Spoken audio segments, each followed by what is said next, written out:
Assalamualaikum warahmatullahi wabarakatuh. Selamat pagi teman-teman semua. Selamat pagi anak-anak cerdas, anak-anak bintang, dan anak-anak soleh-soleha semua. Gimana kabarnya hari ini? Baik-baik semua dan masih tetap semangat?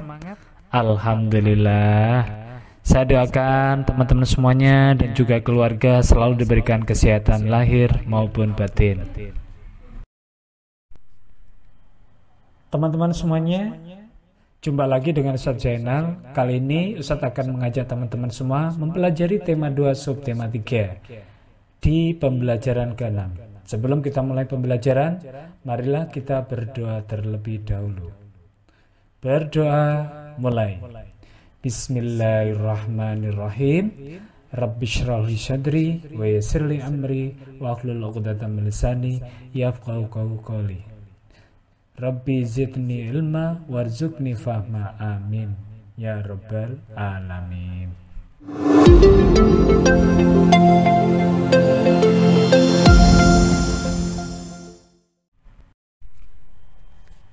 Teman-teman, pada pertemuan sebelumnya, kalian sudah melihat tayangan video pembelajaran 5 yang membahas tentang wawancara, yang kedua tentang tugas anggota keluarga, kemudian yang ketiga menjumlahkan bilangan caca menggunakan garis bilangan. Pada pertemuan kali ini di pembelajaran 6, materinya masih tetap sama ya teman-teman. Jadi kita lebih jauh membahas yang pertama, menceritakan tugas berkaitan dengan peran sebagai anggota keluarga. Yang kedua, menjumlahkan bilangan caca menggunakan garis bilangan. Lalu yang ketiga, melakukan wawancara dengan narasumber tentang cara perawatan tanaman. Oke teman-teman, kita lanjut materi selanjutnya. Teman-teman masih semangat? Coba Ustadz mau tes ya teman-teman, tolong dijawab ya. Mana semangatmu? Ini semangatku. Mana suaramu? Ini suaraku. Oke, terima kasih teman-teman, semuanya masih semangat. Oke, kita lanjut materi selanjutnya. Let's go. Berbicara hak dan kewajiban, pada dasarnya teman-teman, setiap manusia itu memiliki hak dan kewajiban yang sama. Salah satu contohnya adalah tugas. Tugas itu merupakan sebuah kewajiban yang harus dilaksanakan dengan tujuan tertentu. Siapapun dia, apapun jabatannya, apapun posisinya, semuanya memiliki tugas.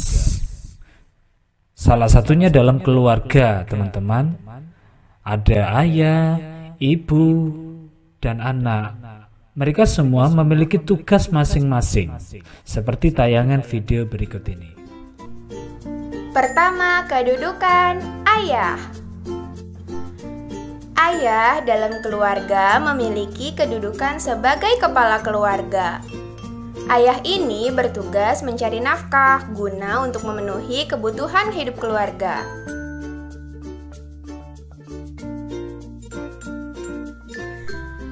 Dalam memenuhi kebutuhan keluarga, ayah harus bekerja untuk mencari nafkah.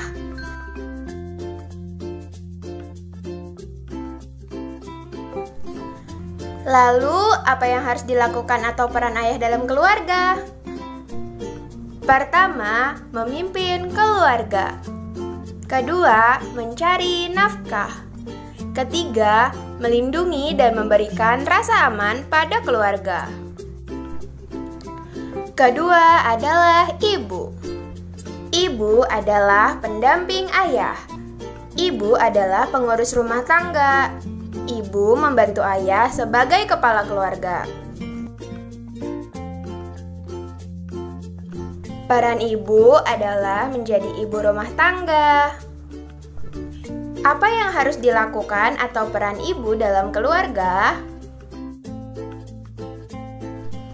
Pertama, mengurus rumah tangga. menjaga dan merawat rumah tangga, mengatur uang, mengatur keperluan rumah tangga. Kemudian yang terakhir adalah anak. Anak merupakan buah hati dari ayah dan ibu yang sangat disayangi. Maka anak memiliki kewajiban. Anak harus membantu orang tua dan menuruti nasihat orang tuanya. Peran anak dalam keluarga adalah belajar dengan baik. Lalu, apa saja yang harus dilakukan oleh anak? Belajar dengan giat, mematuhi perintah orang tua, membantu ibu di rumah, selalu ingat dan mematuhi nasihat orang tua.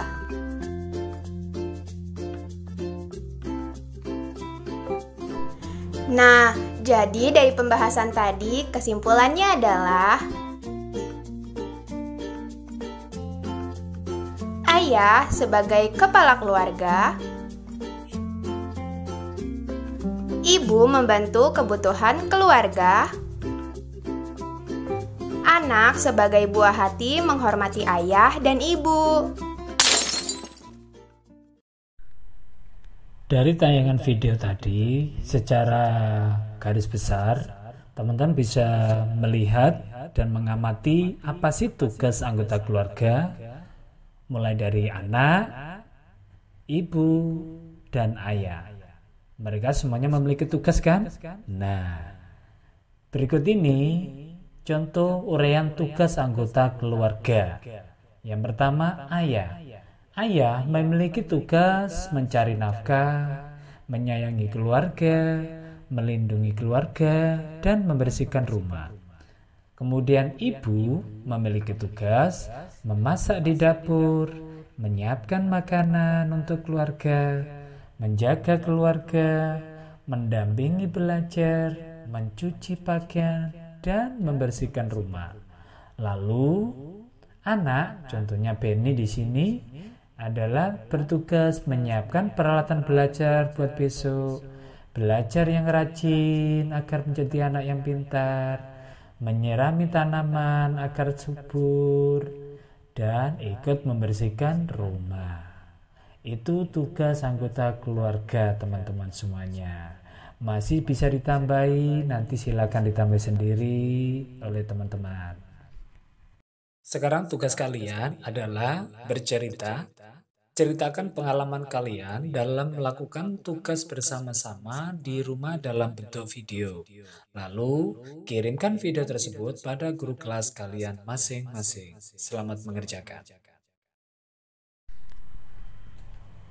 Teman-teman, kalian memang anak yang soleh, anak-anak yang cerdas, anak-anak bintang semuanya.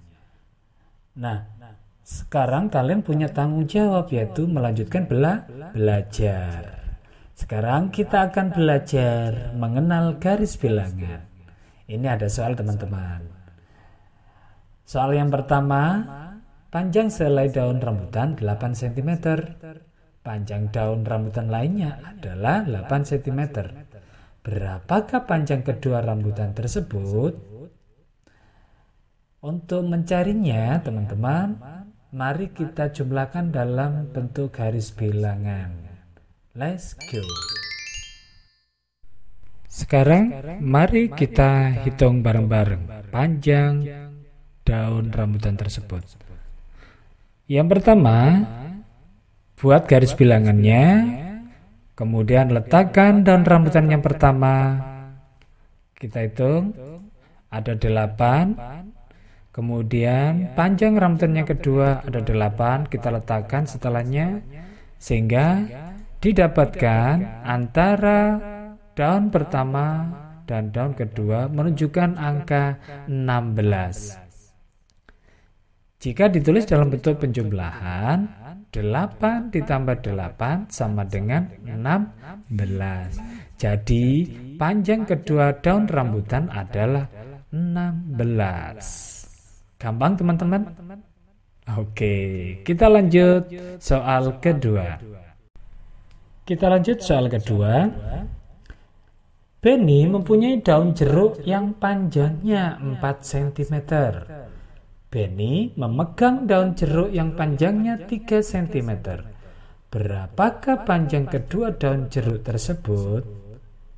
Nah, sekarang mari kita coba gambarkan dalam bentuk garis bilangan. Kita buat garis bilangan terlebih dahulu, teman-teman ya. Kita mulai mengukurnya di angka 0 ya. Kita mulai dari angka 0. Kita letakkan 1, 2, 3, 4 untuk daun pertama. Kemudian daun kedua kita letakkan di angka 4. Kita hitung 3 ya teman-teman. 1, 2, 3. Nah, sekarang ditemukan panjang kedua daun tersebut adalah 7. Sehingga jika ditulis dalam bentuk penjumlahan adalah 4 ditambah 3 sama dengan 7. Jadi panjang kedua daun jeruk tersebut adalah 7. Nah, gampang sekali kan teman-teman? Oke, saya yakin semuanya nanti bisa memahami dan silakan dicoba di buku tema 2. Kita lanjut materi selanjutnya. Masih semangat teman-teman? Oke, kalau masih semangat, kita gerak dulu. Kita gerakkan anggota badan kita, tangan kita, kepala kita, semuanya kita gerakkan. Udah siap? Mari kita mulai.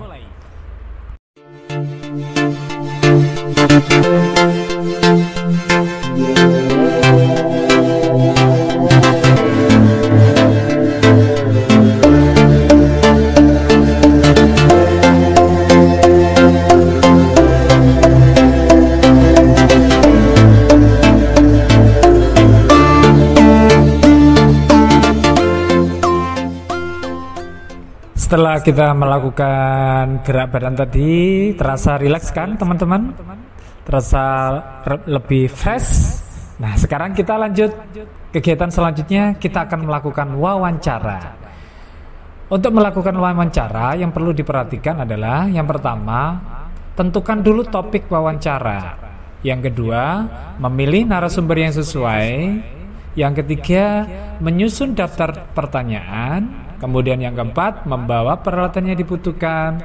Yang kelima, memakai pakaian yang sopan. Dan yang terakhir, menggunakan bahasa yang santun. Nah, itu tadi langkah-langkah yang harus dipersiapkan dalam melakukan wawancara. Sebelum teman-teman melakukan wawancara, sebaiknya kalian mencari referensi, membaca referensi yang berhubungan dengan topik wawancara. Dan berikut ini adalah contoh referensi dalam sebuah wawancara. Judulnya perawatan tanaman mangga. Mangga adalah buah yang mudah dijumpai di Indonesia. Bentuk buah mangga bermacam-macam. Ada yang berbentuk agak bulat, oval, lonjong, dan lain-lain. Buah mangga memiliki kulit yang berwarna hijau jika masih mentah. Warna kulit buah mangga ada yang berubah menjadi hijau kekuningan hingga oranye jika sudah masak. Pohon mangga sering ditanam di pekarangan rumah atau kebun. Pemeliharaannya cukup mudah sehingga banyak orang suka menanam pohon mangga. Pemeliharaan pohon mangga meliputi penyiangan, pembumbunan, pemupukan, pemangkasan, dan pengendalian hama. Penyiangan dilakukan dengan cara mencampur rumput atau tumbuhan liar di sekitar pohon mangga. Hal ini dilakukan agar pertumbuhan pohon mangga tidak terganggu. Saat penyiraman tanaman, tanah di bawah pohon mangga akan merosot terbawa air. Pembumbunan dilakukan untuk menimbun kembali tanah yang merosot karena terbawa air. Pemupukan dilakukan untuk membantu meningkatkan kesuburan tanaman. Pupuk yang digunakan adalah pupuk organik dan pupuk anorganik. Pemangkasan juga perlu dilakukan secara rutin. Hal ini bertujuan agar produksi buah mangga jauh lebih baik. Pengendalian hama dan penyakit dilakukan dengan menyemprotkan pestisida dan insektisida pada tanaman. Penyemprotan pestisida dan insektisida hanya dilakukan saat hama dan serangga menyerang.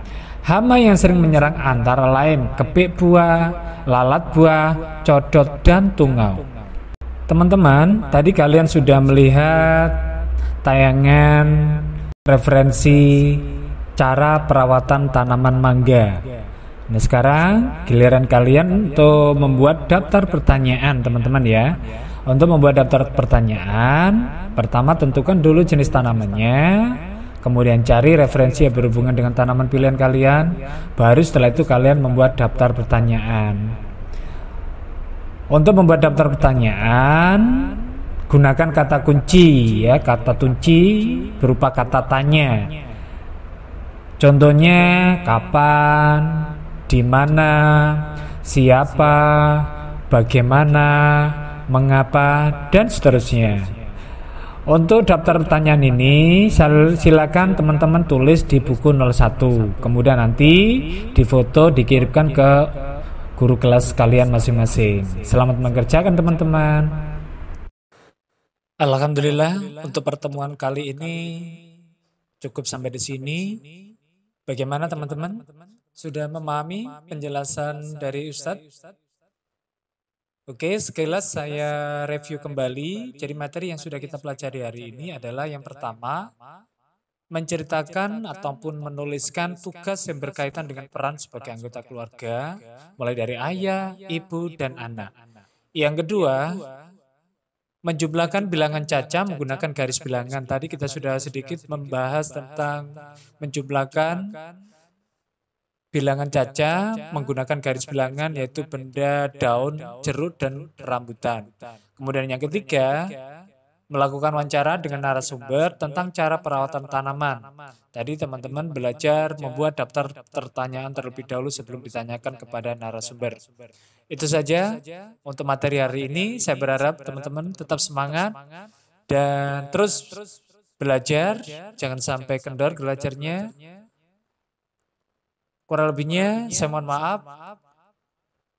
Saya akhiri. Assalamualaikum warahmatullahi wabarakatuh.